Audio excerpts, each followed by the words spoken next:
Have you ever lain awake at night, staring into the shadowed corners of your room, wondering what it might feel like to grow old alone? The thought creeps in like a whisper, uninvited, unsettling, yet impossible to ignore. For so many, this isn't a question they ponder until the reality unfurls before them. Loved ones drift away to new chapters of their lives. Friends fade into memory with the passing years, and the once bustling rhythm of daily existence slows to a quiet, almost imperceptible hum. Aging alone can feel like standing on the edge of a vast, empty expanse, one of life's most daunting challenges. But what if it didn't have to be a descent into misery? What if, with the right perspective and a handful of intentional habits, you could transform that solitude into something vibrant, meaningful, even beautiful? In this journey we're about to embark on together, we'll uncover 6 essential practices, daily rituals that don't just fill the hours, but weave a tapestry of mental clarity, physical vitality, emotional resilience, and genuine joy. These aren't mere tasks. They're lifelines to a richer existence, even when you're the only one walking the path. The line between loneliness and peaceful solitude is thinner than you might think, drawn by the small, deliberate choices you make each day. So, if you're ready to sidestep regret, banish isolation, and craft a life that's wholly your own, stay with me. These 6 habits might just redefine how you see aging and how you live it. Let's dive in. Number 1, establish a daily routine. Imagine waking to a morning draped in silence, the clock ticking aimlessly with no purpose to pull you from the sheets. Without a plan, the hours stretch into a shapeless blur, leaving you adrift, unmotivated, untethered, as if life itself has slipped beyond your grasp. As the years pile on, and the familiar anchors of work, family, or social commitments loosen their hold, this aimlessness can creep in like fog, obscuring the vibrancy of each day. But here's the secret: a daily routine is your compass. It's not about chaining yourself to a rigid schedule or stuffing your hours with busy work. It's about crafting a rhythm that breathes purpose into your mornings, stability into your afternoons, and comfort into your evenings. A routine is the heartbeat of a life well lived, a gentle current that carries you forward when the waters feel still. Consider Robert, a 76-year-old retired engineer with a mop of silver hair and hands that once pieced together intricate machines. After his wife Ellen passed away, his world tilted. He'd wake at odd hours, the bedroom clock glowing 3 a.m. or noon, with equal indifference. Breakfast became a forgotten ritual, replaced by endless cups of weak coffee, while the television droned in the background, a hollow companion. The days bled together, each one a grey echo of the last, and the loneliness settled into his bones like damp cold. "I felt like I was just waiting," he'd later confess, his voice soft with the weight of memory. But then, something shifted. Tired of drifting, Robert scribbled a plan on a scrap of paper. Wake at 7 a.m., brew a proper pot of tea, lace up his worn sneakers for a walk around the block. He added small anchors, cooking a real lunch, dialing his daughter in the afternoon, reading a chapter of a dog-eared novel before bed. At first, it felt forced, like a child learning to ride a bike, wobbly and uncertain. But soon, the structure took root. The walks brought the scent of dew-kissed grass and the chatter of birds. The meals filled his kitchen with the warm aroma of simmering soup. The calls rekindled laughter across miles. His mind sharpened, his heart steadied, and the days stopped slipping through his fingers. A routine doesn't demand grandeur. It thrives in simplicity, watering the potted geraniums on the windowsill at sunrise, sipping chamomile tea as dusk paints the sky, jotting thoughts in a leather-bound journal by lamplight. These acts weave a thread of normalcy through the fabric of your day, banishing the emptiness that looms when time lacks shape. If you feel the hours slipping away, start small. Sketch a morning ritual, a stretch to greet the sun, a playlist to lift your spirits, a moment to plan a meal. You're not just filling time, you're claiming it, building a life that hums with intention and quiet momentum. Number 2, prioritize physical movement. Picture this: a body once nimble and quick now hesitates at the edge of a chair, joints creaking like an old wooden floor. Too often as we age, we let stillness settle in, mistaking it for rest. The truth cuts deeper. Motion is life's elixir, a fountain of youth not in some mythical spring, but in the steady beat of your own steps. It's not about chasing the vigor of your 20s or sculpting a physique for admiration. It's about keeping your legs sturdy enough to climb the porch steps, your hands steady enough to pour a glass of water, your spirit bright enough to greet each dawn. When you stop moving, the losses pile up. Muscle fades, flexibility wanes, energy dims, until even the smallest tasks feel like mountains. But here's the promise: you don't need to conquer marathons or hoist barbells. Simple daily movement, a walk through the park, a stretch toward the ceiling, can flood your veins with vitality and keep your independence intact. Take Eleanor, a 78-year-old retired librarian with a passion for dog-eared paperbacks and a voice that still carries the lilt of countless story hours. After retirement, her world shrank. The library's long shelves gave way to a recliner's embrace, her days spent flipping channels instead of pages. At first, the change was subtle, a stiffness in her knees, a twinge when she reached for a cup. But over time, bending to retrieve a dropped spoon or strolling to the mailbox left her breathless, her body betraying her with every step. "I thought it was just age," she'd say, her hazel eyes clouded with resignation. Then a friend coaxed her to a walking group. She started with tentative strides, the crunch of gravel underfoot, mingling with the rustle of leaves overhead. Mornings brought gentle stretches, her arms tracing arcs in the cool air. Within weeks, the fog lifted. Her posture straightened, her steps quickened, and sleep came deeper, unbroken by restless tossing. She even caught herself humming again, a tune from some forgotten novel bubbling up unbidden. Movement isn't a luxury, it's a necessity, woven into your routine like breath itself. Even if mobility falters, there's a way. Chair exercises, tracing patterns in the air, a slow shuffle across the living room, the rhythmic rise and fall of standing and sitting. Science backs the magic. Motion sharpens your mind, wards off dementia's shadow, and soothes stress with every pulse of blood to your brain. Start where you stand. A 5-minute amble to the garden, a sway to a favorite song, a sweep of the broom across the floor. Consistency is the key. The more you move, the more your body remembers its strength, until one day you rise from your chair and realize you feel alive again. Number 3, stay socially engaged. Loneliness doesn't announce itself with fanfare. It seeps in quietly, a shadow lengthening across an empty room.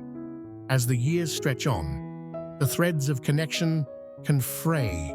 Friends relocate to sunlit retirement towns, family scatters to their own busy orbits, and the phone sits silent, a relic of livelier days. Isolation isn't just a feeling. It's a thief, robbing health as surely as smoking or excess weight, dimming the mind and weighing the heart. Yet here's the lifeline. You don't have to surrender to it. Staying socially engaged isn't about filling your calendar with grand gatherings. It's about the small, warm sparks of human contact that remind you you're not adrift in the universe alone. Meet Frank, an 80-year-old widower with a shock of white hair and a laugh that once filled rooms. After his wife Clara slipped away, his house grew too still. The television flickered endlessly, a poor substitute for her voice, and he waited for calls that rarely came. "They're busy," he'd mutter, excusing his kids' packed lives, his friends' fading presence. The solitude thickened, and even fetching the mail felt like a chore too heavy to bear. Then one crisp autumn day, he dialed an old buddy, fingers trembling, voice rusty from disuse. The call stretched into an hour, memories unspooling like film reels. Emboldened, he joined a senior group, trading stories over lukewarm coffee, and later found an online chess club, his knight leaping across digital squares. Slowly, the world cracked open again. Laughter returned, his step lightened, and he felt woven back into life's fabric. You don't need a crowd. A single thread of connection can hold you steady. A wave to the neighbor pruning roses, a text to a distant cousin, a chat with the grocer about the ripest apples. These moments ripple outward, softening solitude's edges. Technology bridges gaps once unspannable. Video calls paint faces across miles. Forums hum with shared passions. Frank's chess moves weren't just strategy. They were lifelines to strangers who became friends. Reach out, even when it feels awkward. The first step is the hardest, but each one after builds a network, not just of people, but of purpose, proving that loneliness isn't your fate unless you let it be. Number 4, keep your mind stimulated. What if your mind, that vast landscape of memory and wonder, began to fade? Not with a dramatic crash, but a slow, creeping blur. Too many assume it's inevitable, that age dims the intellect like a lamp running low on oil. But your brain isn't a relic to be shelved. It's a living, hungry thing, craving challenge as much as your body craves motion. Let it idle, and the edges soften, names slip, details blur, curiosity wanes. Yet the power to keep it sharp lies within your reach, not in daunting feats, but in the quiet thrill of daily engagement. Stimulation isn't about mastering calculus overnight. It's about coaxing your thoughts to dance through a book's winding prose, a puzzle's stubborn grid, or a conversation that sparks new horizons. Take Janet, a 74-year-old former teacher with a cascade of gray curls and a mind once quick as a whip. Retirement traded her chalkboard for a recliner, her days dissolving into the hum of game shows and reruns. At first, she brushed off the lapses, keys misplaced, grocery lists forgotten, as quirks of age. But the fog thickened, and worry gnawed at her. "I used to recite poetry by heart," she'd lament, tracing the worn armrest. Then a flicker of resolve. She dusted off a novel, its pages crisp with promise, and tackled a crossword each dawn, pencil scratching against newsprint. She enrolled in an online Spanish class, stumbling over gracias until it rolled off her tongue. Weeks later, her eyes gleamed. She tracked plots with ease, bantered with neighbors in broken phrases, and felt the old sharpness return, a blade honed by use. Your brain thrives on novelty. Pluck a guitar string for the first time, sketch a crooked tree, unravel a riddle. Studies whisper truths. Such play staves off dementia's creep, forging neural paths like trails through a forest. It's not just about staving off decline, it's about savoring the spark of discovery, the quiet pride of a solved problem. Boredom flees when your mind wrestles with a new skill, and depression retreats before the glow of progress. If the days feel stale, nudge your routine. Swap TV for a podcast. Trade silence for a journal's ink. Janet's Spanish wasn't perfect, but each word was a victory, a testament that age can't steal your capacity to grow. Number 5. Practice gratitude and reflection. Pause for a moment, close your eyes, and feel the weight of what's gone. Friends lost to time, youth's fleeting strength, the echo of laughter that once filled your home. As the years stack up, it's easy to gaze backward, tallying losses until they tower over the present. But what if you turned your lens to what remains? The sun's warmth on your skin, a stranger's fleeting smile, the steady beat of your own heart. Gratitude isn't a denial of pain. It's a quiet rebellion against despair, a choice to cradle the good amid the hard. Pair it with reflection, and you've forged a daily ritual that anchors you, softening solitude into peace. Consider George, a 79-year-old retired firefighter with weathered hands and a voice roughened by decades of smoke and stories. After his wife, Marie, passed, the house turned hollow, her garden untended, her chair empty at the table. Grief pinned him to the past, each memory a shard of glass. "What's the point?" he'd mutter, staring at the ceiling through sleepless nights. Then a counselor's nudge, a journal, 3 lines a day. At first, the pen faltered. Gratitude felt foreign, forced.